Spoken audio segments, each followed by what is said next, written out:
to another episode of Out of Touch with John and Dustin. No Mitchell Page today, so for those of you who were looking forward to Mitchell having to suffer through his punishment of having to host at least the beginning of the show, you're going to have to wait at least one more week on that one, because I don't know about you, Dustin, but I was very much looking forward to seeing what Mitchell was going to come up with when it comes to taking the reins to get an episode of Out of Touch kicked off.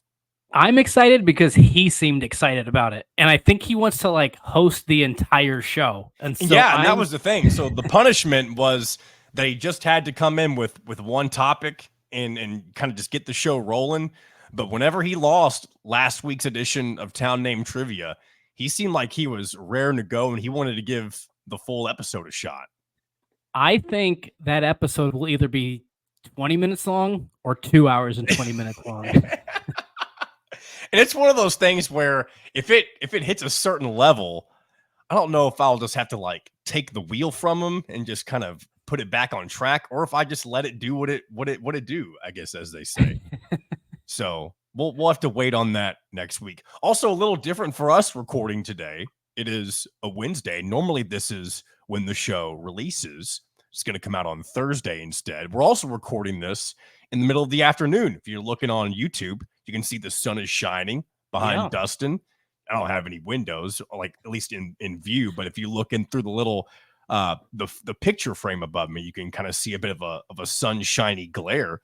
So we're recording this in the middle of the afternoon. We're not fatigued, or at least I'm not as fatigued as I normally am. I have had a busy start to the day. I've still got my cup of coffee per usual, drinking that mushroom enhanced coffee once again. But it's a good day. Yeah, you're only on coffee number 2 instead of number 4. And That's right. Here's what's funny is that you say you can see the sun shining. It's actually cloudy and rainy here, but because that's the thing. It's like that here too. I guess for some reason, though, when you look on the windows here online, the beautiful visuals that we give you here on the YouTubes, it does look like it brings in a much brighter piece of light though than it probably does in real life. Yes, it's very gray here, but it's supposed to brighten up. So, and I'll tell you what, we've needed the rain here where I'm from. We had about a week and a half, maybe 2 weeks of nothing but sun, and that's all fine and dandy. But we mentioned last week the heat's here. It's been drying up the yard. It was beginning to look like a wasteland outside. And I'll tell you what, I'm all for not having to cut my grass as much, especially this time of year when it's super hot. But there comes a point where it almost kind of ruins the yard if you don't get a little bit of rain, right? Yeah, that's why you got to have a sprinkler system, man. And that's true. I've noticed a lot of people in my neighborhood, they don't have sprinkler systems. I feel like that's more of, and not that I live in a rundown area by any means, but we're definitely we're in an older neighborhood, comparatively speaking, with the rest of where I live in Mount Washington, Kentucky. But most of the newer neighborhoods, I feel like you see people with the sprinkler systems, and they do a much better job at with their irrigation. I think that's the best way to say it, right? I think that applies. Yeah, I think that applies. Do you have a yard where you live, or do you live in an apartment, don't you? No, not anymore. Or you rent a house? In a house. Live in a house. Okay. Do you take care of the yard? Yes and no. We split it. I don't. Okay, so we were actually talking about this yesterday on the show I do in the afternoons here in Louisville. Apparently, for some people, so I mentioned before how I take care of my yard, but Nick, the guy I work with, the guy who hosts the show in the afternoons, he says one of the most unmanly things or things that he doesn't do that strips him of his masculinity is having somebody else do his yard for him, or essentially paying for somebody to do his lawn care. No, false. False in a sense, you don't think it should strip him of his masculinity? No, false. I think if you pay somebody to do it, that's good on you. If you can afford to do that, then you go for it. And same with anything. I grew up, I was taught how to change my oil in my car. But this day and age, now that I'm an adult, I have 2 jobs. Essentially, they equal like a full-time Yep. job and a half. You can almost equate. That's kind of the way I see it. I don't have time to every few months get underneath my car and get down and dirty. Maybe this Right. makes me a wussy, as some might say, but No. I don't have time to get underneath the car and make sure I do everything correctly in order to keep my car. Why not pay? Because here's the thing: you're going to spend about 40, maybe $50 now with inflation on the different things you need to buy at the store to do the oil change. Why not spend an extra 10 or 20 and not have to worry about a thing? You just pull the car up to wherever it is you get your oil changed, and you're done in less than an hour, more than likely. So I'm a big fan of doing, like, I don't mind. I like to learn how to do new things. You feel very accomplished when you can do new things. So that's one thing, but I have no problem with people who pay to like have their yard mowed, to get their oil changed. I do the same thing. Um, or so one of the things I was told when I was in my 20s, and this was years ago, when I worked at a community college, a bunch of the advisors that I worked with actually had, I don't think they had somebody like a cleaning man or woman come over and clean their house, and like once a week. And they said it took so much stress out of their life because they didn't have to worry about it. So why, when you're busy, if you're busy, like some people love mowing the yard or pulling weeds or whatever, like landscaping, they love it. Yeah. Great, good on them. But if you don't, and it just adds more stress to your life, then why not pay somebody else the extra 40 or $50 to come do it? You don't have to worry about it. You get to go have dinner. You get to relax on the couch. You get to read a book, whatever you want to do. So I don't think that revokes his man card at all. I think what it really comes down to is, do you value saving money and doing it yourself, or do you value your time more? And would you rather do something not necessarily more productive, but something that I guess maybe more leisurely? You mentioned reading a book, that kind of stuff. So Right. I guess that really is what it comes down to. I saw something the other day, Dustin, that I felt like it's one of those things that maybe I'm just a complete idiot. Maybe this happens. Maybe more people see this happen in real life than I realize, but I've never seen this happen before. I saw somebody physically changing the prices outside of a gas station. I feel Oh, like nowadays you just magically see the numbers change and you're like, who does this? Like, what time of day do they do this? Is it overnight? That kind of thing. It was in the middle of broad daylight. Whoever was running, I guess, the inside of the store at the time, I happened to see them go out with this big old like stick type of a thing yep. and removing the other number and putting the new one on there. I was like, wow, okay, that's how they do this. With the old school placards. Yes. Yeah, Well, exactly. having grown up in a small town, I saw this frequently Okay, so it's because more common than I the realized. gas station was not far from I can understand where if you like lived in a big city or something that maybe you didn't see it, but the gas station was like, I don't know, probably 2 miles from my house, and you had to go by there to and from school every day. So I saw it quite a bit. But one thing that was funny to me, this happened like I think I was in college, and it was the electronic one. Okay, yeah. And I was the only car. This was kind of out in the middle of nowhere, just outside Kokomo, Indiana. Stopped middle of the day, filled up my car with gas. I don't know where I was going, or maybe I was just going home, just needed gas. But anyway, I paid, and this is at the time when gas was like, I don't know, 4.30 a gallon or Oh whatever. gosh. Was this maybe 2008, or is this you It said this was recently? Yeah, no, I was in college, so it was Okay. between 2007 and 2010, somewhere in there. I filled up my car, spent the 40 or $50, however much it was. And as I was driving away, I saw the clerk come out, point like the clicker at because apparently that's how they did it back Oh then. Point wow, the I've never clicker seen that either. So that's at another thing. yeah, like a remote control on a TV, changed it and dropped the price like 30 cents after I had pulled away and filled up. I was like, damn it. That's crazy. So that guy probably moments before you showed up, he was probably thinking, I'm going to go out there and change this. He Yeah. sees your car pull in before he walks out the door. He's like, you know what? let's make a few extra bucks here on this guy before I officially change this price over. Yeah. I don't, and it made me wonder, like, is there a specific time of day when the gas price officially changes? Ooh, that's a good question. That almost makes you want to do a little live research. Right? What Because time I of don't know, day, or I guess is because there this was, a specific time of day where gas prices change?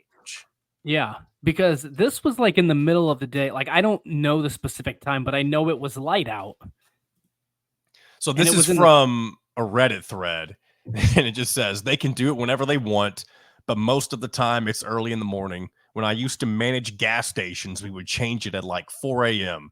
Once in a while, we'd do a midday change, but it was rare. Only if there was like a refinery fire or something near us, yada, yada, yada. I don't need to read the rest of that. So I guess it just varies depending on where you're at.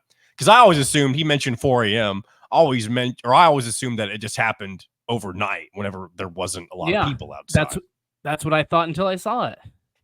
Maybe they just, they're so busy sometimes they just forget and they're like, you know what, we got to go ahead and change these prices. I That's wonder true. if it's because you mentioned like, is there a certain time like who makes the decision? Do they get like a phone call and they're Yes, like, that's hey, what I I need you wondered to do too. this by X amount of time or else we're mooching off of taking more than our fair share. And here's another thing that you always see. At least I feel like most of the time. There's two gas stations off of or really close to where I live. They're a diagonal from each other. The the lesser, I guess, so one of the gas stations is a lot newer and the other one's been around a lot longer, hasn't been renovated. It's kind of just the way it's always been. Hmm. Well, to bring in more people, their gas is always a penny cheaper than the newer gas station because they're right next to each other. But their way Yeah, of competing, they're like, we don't need all of these bells and whistles with our gas station. We don't need gas station TV. We're just going to be your basic filling station. So we're just gonna our advertising, our marketing dollars are gonna go towards just being a penny cheaper than you guys across the street. that makes sense. And let me tell you, do you, let me ask, do you base gas station off of price? Like if you see it's a penny cheaper, are you automatically going to that gas station? Because here's a weird thing that I do. Okay, I would like to know, this would be a good thing for people to call in about because this is a that's right. very weird, 502-830-9195 is that hotline number.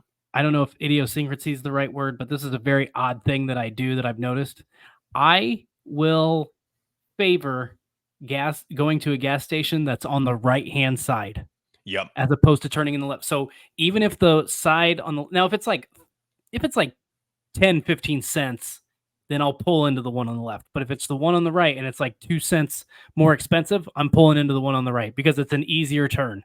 I don't know why. I don't know if other people do this, but I will favor a gas station on the right hand side of the street as opposed to the left hand side, regardless of price. Well, not completely regardless of price, but you know what I'm saying.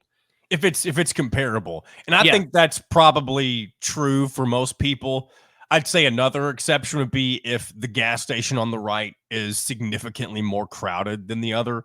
And like if you see that you can't get to a spot immediately, and you know that if you go to the gas station on the left, there's a few more spots open. That's another situation where more people would take that left turn. I feel like I will wait. you're still gonna wait. Yes. I am very weird that way because Let it's me easier. ask you this then: are you somebody Mhm. who tries to avoid turning left at all costs in general? No, not at all costs. No, I Okay. just would prefer to be turning to the right. Because there are certain situations, especially if you're pulling out of like a grocery store, for See? example, Yep. and it's not a stoplight. There's no stoplight there, and your way home is a left turn. You may be waiting to get out of that parking lot for way longer than you may hope to, just because traffic is not going in your favor. And And see, sometimes people get so impatient that they just risk it, and that's when an accident happens. and this is the point. Usually, so it's not a big deal like where I live because the gas station there's a actually at both gas stations there's a stoplight. So it makes it an easier left turn to go back home after I've gotten Mhm. gas, right? But when I do highway driving, a lot of times I'll take an exit and it's, a smaller town, or the gas stations are not in a I don't want to say congested because there's a lot of on and off ramp traffic, but it's not like there's a ton of stoplights. It's just, so it would be more convenient to turn to the one to the left because I can get out quicker, Yeah. get out of the gas station quicker, and just have to go to the right. But for whatever, I don't know why it is, but this is something I've noticed about myself. And now I'm curious to know if other people are as lame and weird as me. And keep leaving your comments on YouTube as well. That's something that I don't do a great job at reading on the show, and I'm going to try to do better at that. And matter of fact, I may go check out some comments here in just a moment from our previous episode. But I do look at the comments. I usually like the ones that I enjoy reading, and sometimes I'll even respond to some. So if you don't want to leave a message on the hotline, feel free to comment on the YouTube video as well. I'm looking at a couple from last week's episode, and here's one from our friend Tanis. I believe we were all over the place as we usually are, but one thing he said last week was the energy drink thing. I gotta disagree with.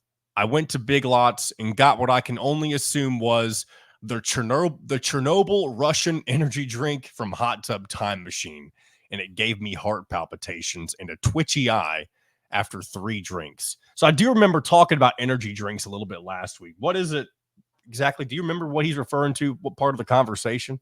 No, I was having this conversation with Abby the other day. Sometimes she'll ask me, okay. Yeah. She'll ask me immediately after we're done recording, what'd you guys talk about? And I remembered almost none of it. Like that just shows how mindless this show really is. Right. So like sometimes I'll remember the high points, but a lot of the times I'm like, I think we just talked about this. And then there's like 4 other things we actually talked about. But I don't remember the conversation, but there was definitely, to follow up on Tanis's point, there was absolutely a point in my life where I used to drink a ton of energy drinks and not affect me. And then one year I drank a Red Bull and legitimately thought I was going to die. Like I could feel my heart, like, how it feels in the cartoons where it feels like it's, that it's pounding out of their chest. That's legitimately what it felt like. And that was the last time. I might have like a sip here or there, or like a couple swigs of a Monster or an energy drink of some sort, but I cannot drink a full energy drink. Because not only like Red Bull, at least there's not a lot of liquid, but there's a lot of liquid in a Monster. Those are like 40s. I mean, they're not actually, but they're big cans. I think I remember where the comment came from now. I believe our friend EJ, who called the hotline, was making fun of me for not finishing an energy drink because I had a couple of weeks ago, you or Mitchell or somebody had asked me, I guess, what my favorite energy drink was or that kind of thing. And I had mentioned that I'd only ever had a few sips of like a Monster or something like that. Mm-hmm. And I also remember we got into how I've always been intrigued by 5 Hour Energy, how small it is. Yes, I do remember that. Oh, but also the fact that I've heard it makes you just, kind of like the Chernobyl comment that Tanis made. It just kind of makes you jump out of your seat kind of thing. Which is weird because I drink a lot of coffee. And so do I. That's usually caffeine. As if that needs to be said. I think it must be the combination because I don't usually. Now, if I go out to Starbucks or something, I'll get a specialty drink because I'm not paying $4 when I can get for regular coffee when I can get something for an extra $2. Yeah. But I usually just drink. So I don't know if it's the sugar, if there's actually a lot more caffeine. I don't know what's in energy drinks, but yeah, apparently after a certain point, if you're not accustomed to drinking it, it could kill you. That's how it feels anyway. I'm going to read another comment. Justin says, I'm definitely not a toucher, but I'll be back next week.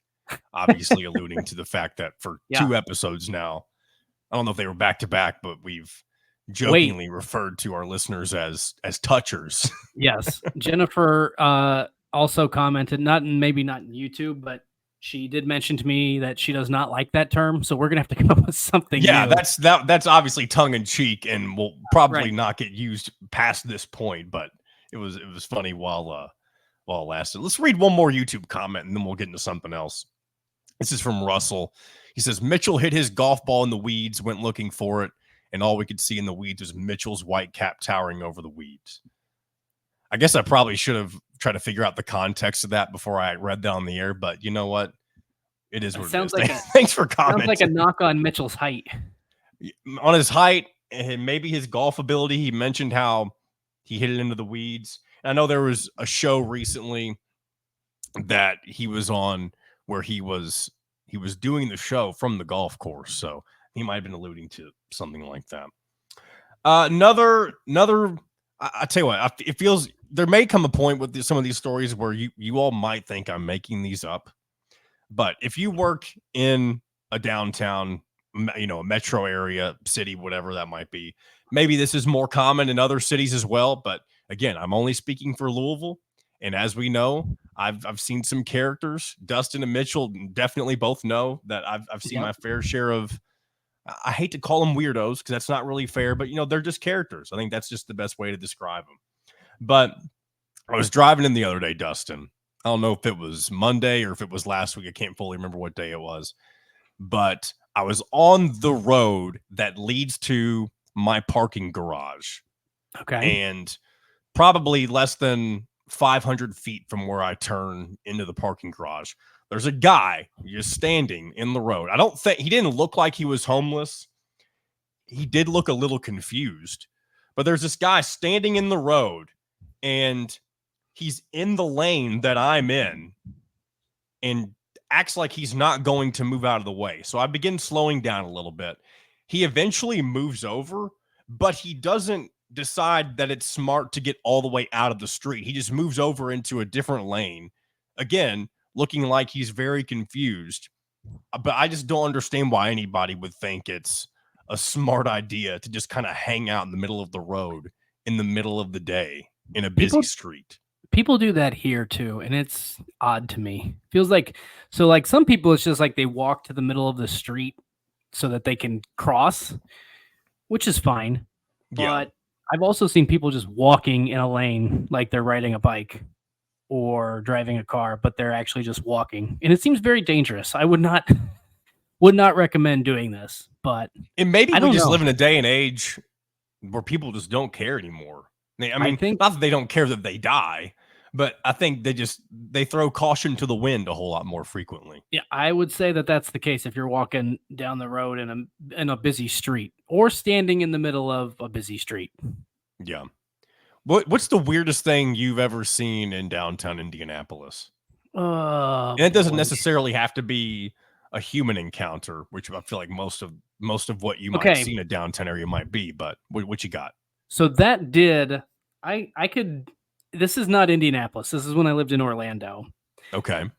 I went to a Jimmy Buffett concert. Rest in And peace. at the same time, there was also a Orlando City soccer game going on, and those.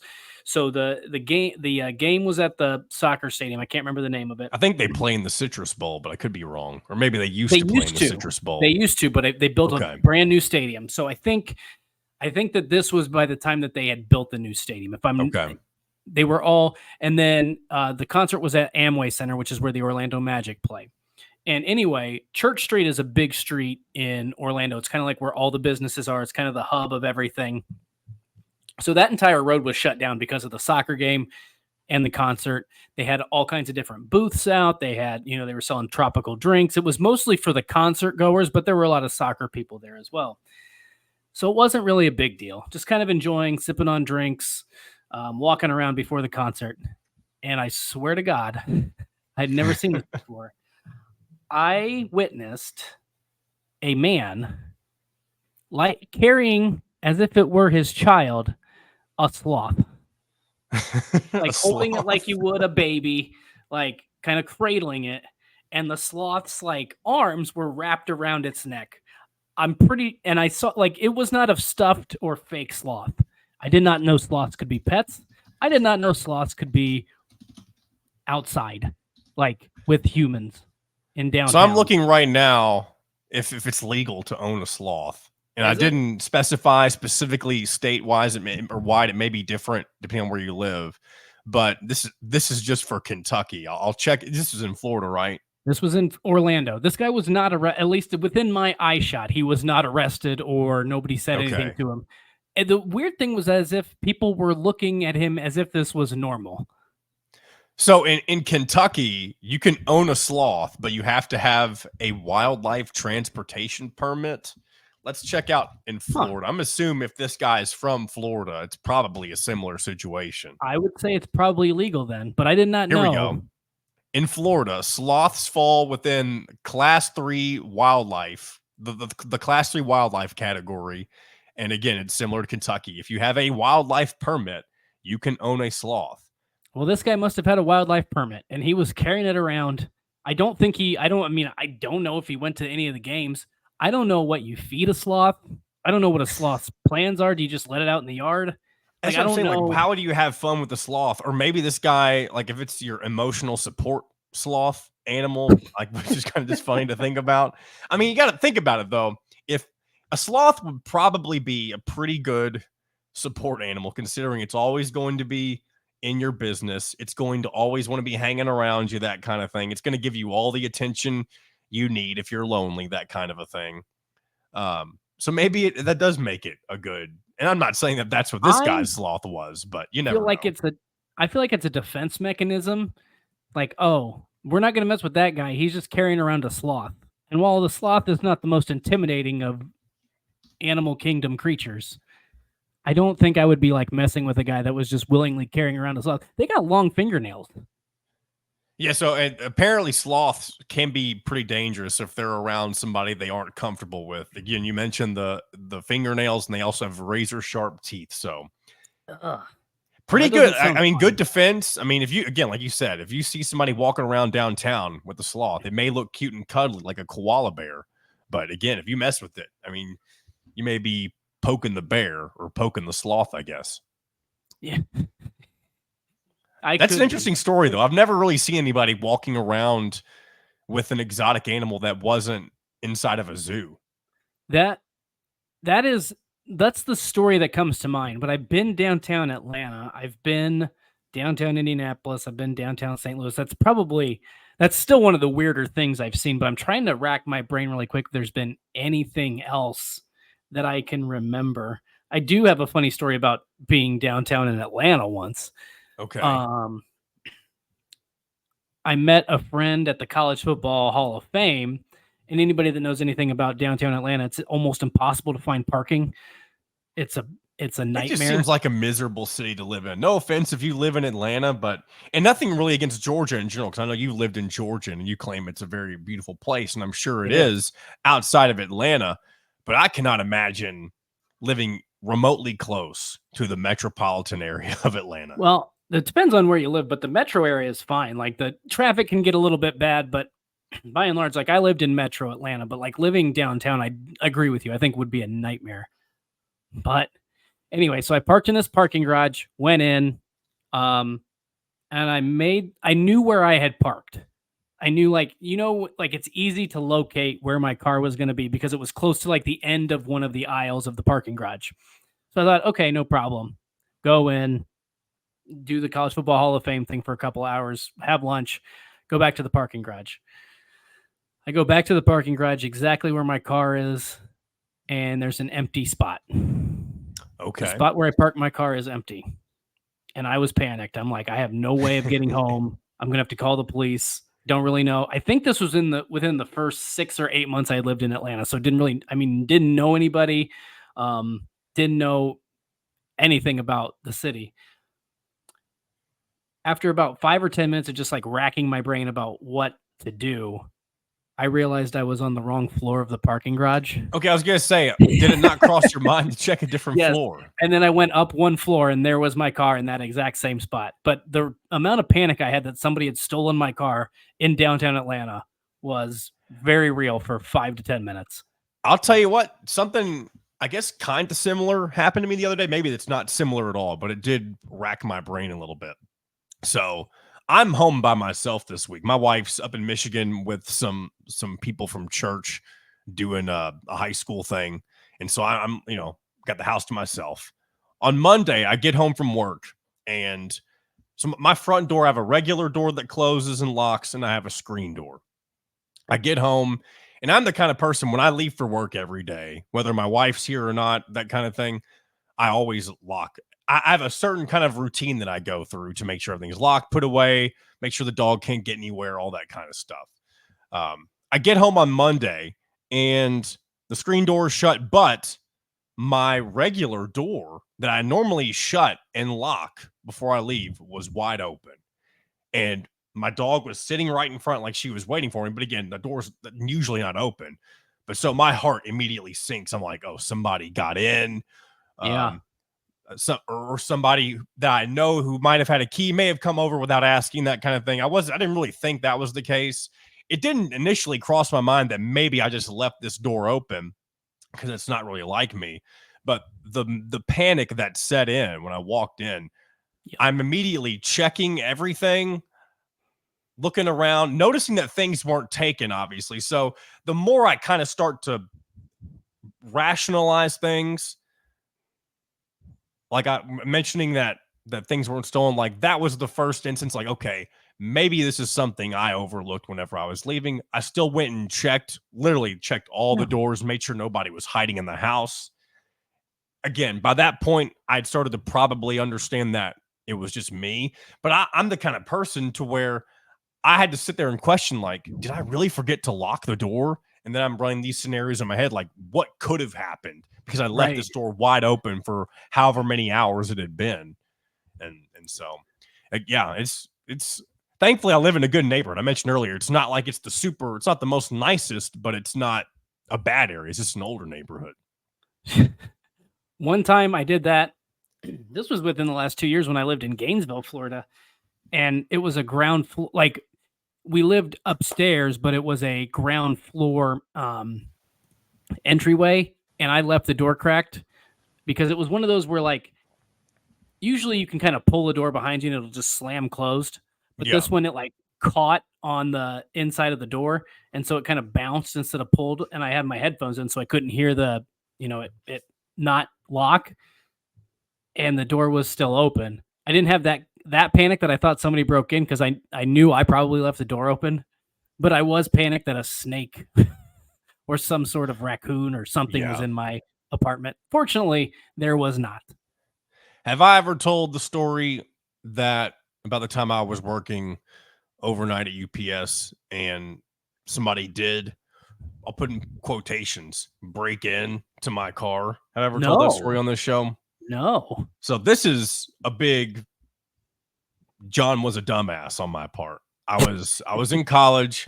This is my first year of college. I worked at UPS in Louisville overnight at a freight facility. I drove a forklift, that kind of thing. Well, I guess it's just one night. So I frequently, this is again, naive John at this point. I'd never really dealt with, I guess, stupidity or, thinking that the world is a bad place, that kind of thing. Yep. And I always left my car unlocked for whatever reason. I don't know. Again, I'm working in the middle of the night in a downtown area. Again, not directly downtown, but in a highly populated area of Louisville.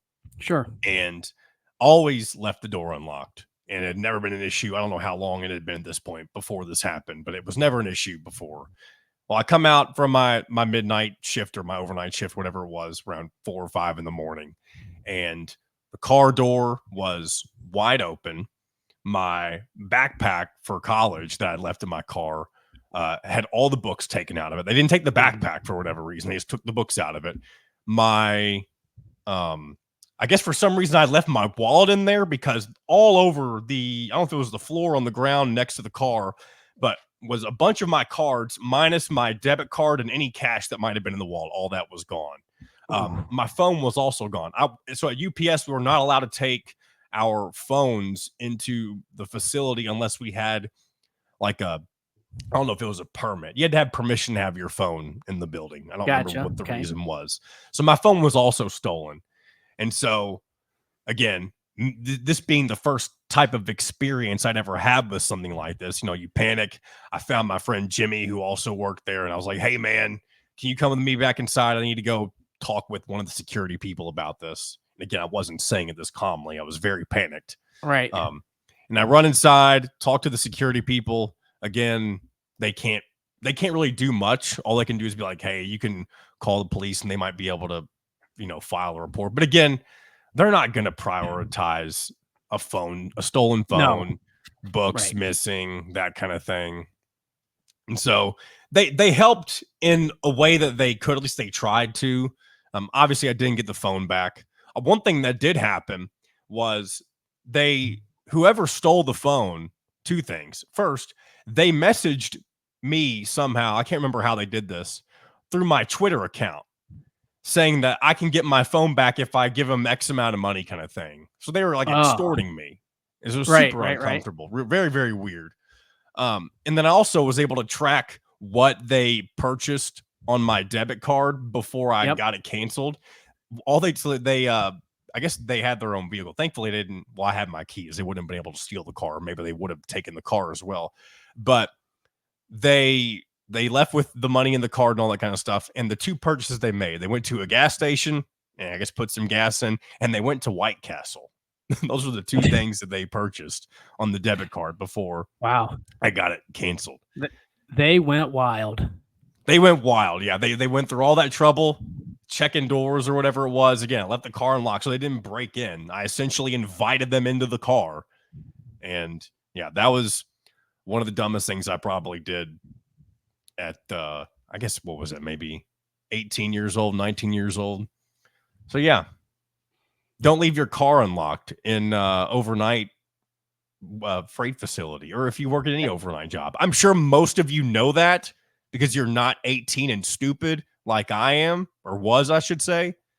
But if you are younger and listening to this, don't be naive like me and assume that people just aren't going to break in, because there are a bunch of people in this world who just don't give a crap, and they're going to do whatever they want because they don't have, what'd you say? Who suck.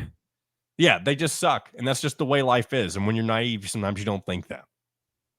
Yeah, exactly. And also one time I locked my keys in my car when I was on a deadline with the newspaper. Oh man. And that was at a time when I couldn't just send a story in. I had to write it on the actual computer that was at the office for what I don't know why, but we had to do it. So that was fun. But that's the biggest issue I think I've had so far. Knock on wood. Have you ever left your car unlocked? And I mean, guess probably not had it broken into, but have you ever just thought it was safe to do that? Now I don't leave it unlocked anywhere. It's one of those things where you're just, once you're naive to something and then you get burned by it, I feel like you never make that mistake again. Yeah, I've started. I don't say I'm not but there's places where I'm like, okay, I can leave it unlocked. But there's also some times when I've noticed some suspicious people, and so I just hit the lock button now all the time. Yeah, that's just the way you got to be. That's the world we live in. What else we got going on here? Let me ask you this: what do you think of people who talk on the phone in the bathroom while they're at work? And again, I know you kind of work remotely, and you've worked remotely for quite some time. No, but sometimes at my job, there will be people who are sitting in our bathroom at work. It's way smaller than it should be. You walk in, there's a sink to your right, there's a urinal right next to that, and there's one stall right next to that. That's the extent of our bathroom. It is way too small. And so when you walk in, sometimes people just don't care, and they're having a full-on conversation in the stall, whether it be with a client or, I don't know, a personal phone call. But to me, that's just one of, maybe I'm being judgmental.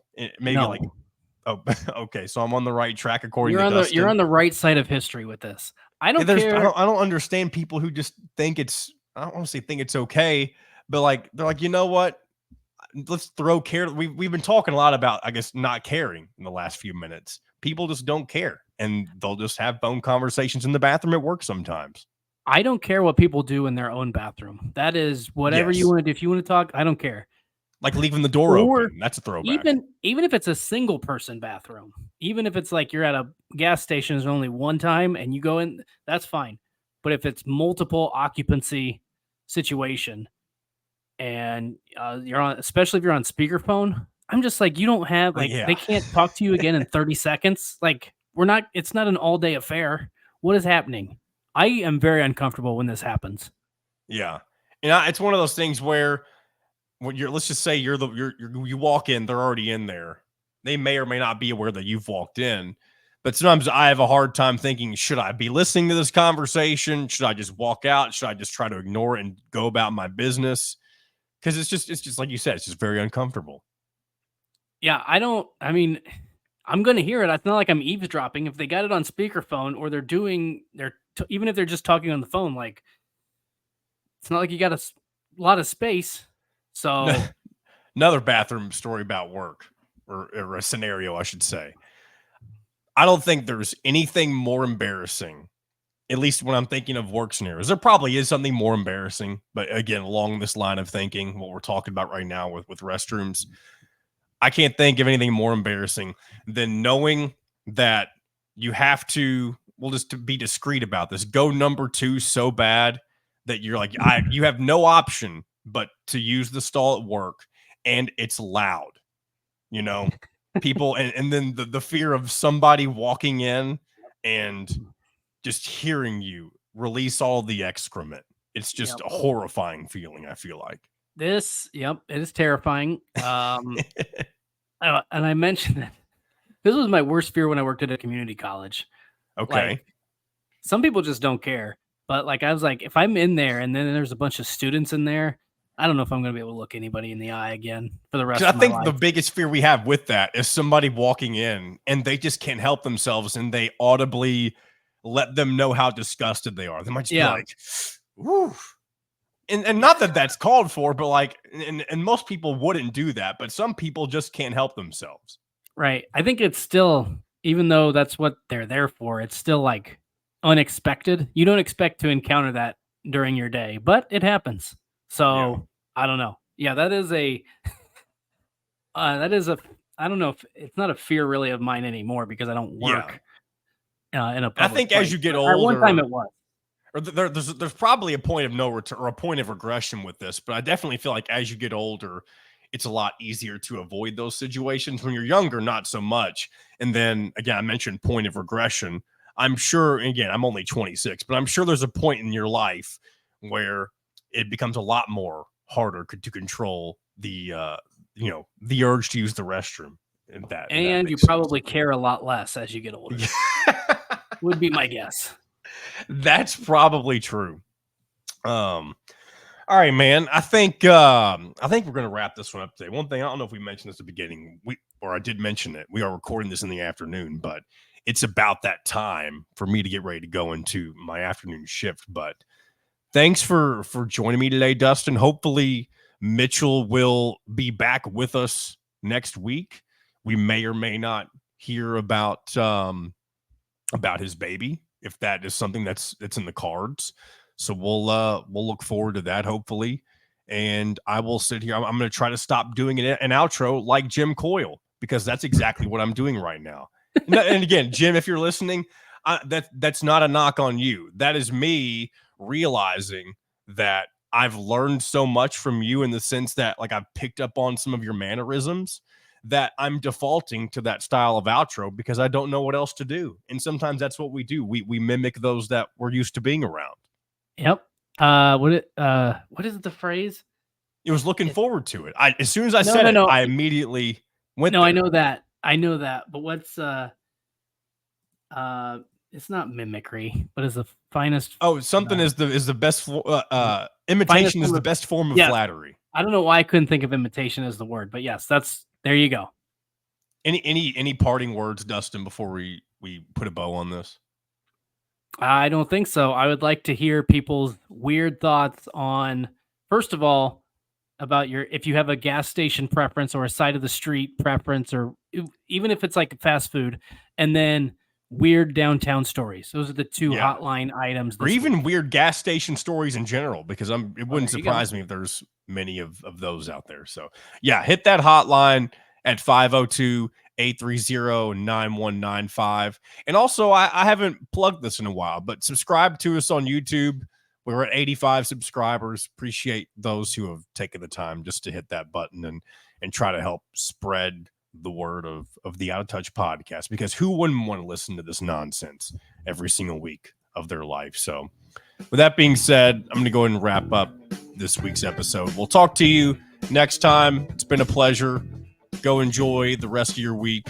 Dustin, try not to get into too much trouble, as if that's something you regularly do.